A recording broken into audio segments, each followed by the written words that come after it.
Pela graça de Deus, fomos alcançados. Ele vos deu vida, estando vós mortos nos vossos delitos e pecados, nos quais andastes outrora, segundo o curso deste mundo, segundo o príncipe da potestade do ar, do espírito que agora atua nos filhos da desobediência, entre os quais também todos nós andamos outrora, segundo as inclinações da carne, fazendo a vontade da carne e dos pensamentos.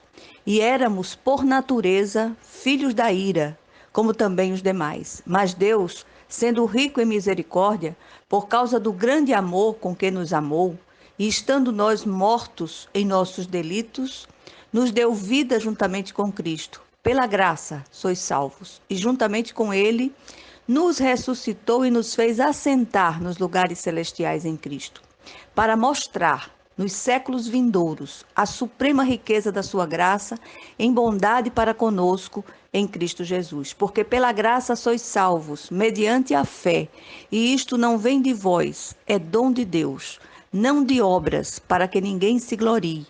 Pois somos feitura dele, criados em Cristo Jesus para boas obras, as quais Deus de antemão preparou para que andássemos nelas. Efésios 2, de 1 a 10. O texto lido é uma evocação. O apóstolo Paulo traz à memória dos seus leitores aquilo que eles já haviam recebido em Cristo Jesus, a salvação pela graça, mediante a fé. Fato que não podemos esquecer em nenhum momento. Paulo procura mostrar aos efésios que eles não haviam recebido a salvação por causa de suas boas obras, ou por merecimento próprio, mas porque Deus é infinitamente gracioso e graça nada mais é do que favor imerecido de Deus. Os irmãos de Éfeso, ao que parece, estavam estufando o peito, se achando o máximo espiritualmente, e Paulo tratou logo de chamá-los à razão. A minha infância inteira foi recheada de histórias, muitas histórias, que ainda hoje me rendem lições preciosas. Uma delas ilustra bem a graça maravilhosa do nosso Deus. Contava-se naqueles dias que certa moça, completamente desprovida de atrativos físicos, além de ter um temperamento que afugentava todos à sua volta, caiu nas graças de certo rapaz que, bem apessoado e de posses, se apaixonou por ela, apesar de tudo.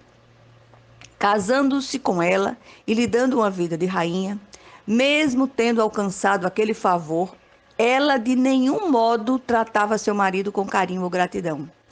Isto deu origem a um ditado familiar que diz o seguinte: o que ele viu nela foi o jeito de cuspir. Era uma forma jocosa de falar, mas que ilustra bem aquela situação, significando que não havia nela nada de agradável, louvável ou interessante. Conosco aconteceu a mesma coisa. Nenhuma obra há em nós que suscite da parte de Deus tal amor apaixonado, mas Ele nos ama e isto é fato. Graça de Deus é isto, favor imerecido. Ele nos amou primeiro e nos escolheu em Cristo antes da fundação do mundo. Por isso é tempo de evocar, de trazer à nossa memória o que nos pode dar esperança. Certo pensador cristão disse que o povo de Deus precisa ser mais lembrado que instruído. Isto é fato, temos a memória curta. Paulo traz à memória dos seus leitores algumas verdades que não podemos perder de vista aqui. Primeira, eles estiveram mortos, mas foram vivificados. Eram filhos da ira e se tornaram filhos do amor apaixonado de Deus. A condição espiritual do homem sem Jesus é morto em delitos e pecados.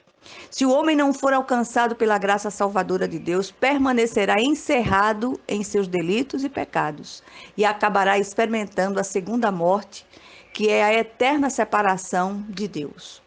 Essa condição é partilhada por toda a humanidade antes da conversão. Em Adão, todos pecaram e morreram. O que aconteceu no Éden não foi um tropeço ou uma queda, foi uma morte.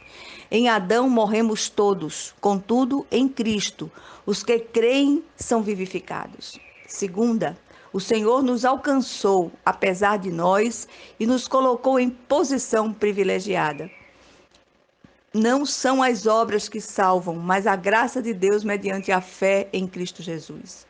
A graça de Deus personificada em Cristo perdoa pecados, apaga transgressões, nos purifica de toda injustiça, nos fortalece e sustenta e firma os nossos passos.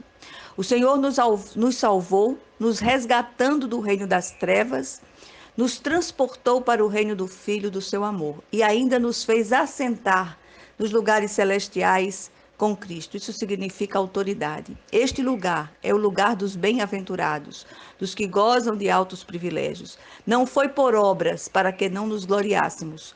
Toda a honra e toda a glória por esta ação, ou tão grande salvação, só pode ser creditada, tributada ao Senhor, o autor da nossa fé e da nossa salvação. Assim, como a moça da nossa história inicial, temos estufado nosso peito, esquecido de quem fomos e até desdenhado daquilo que um dia recebemos por pura graça de Deus.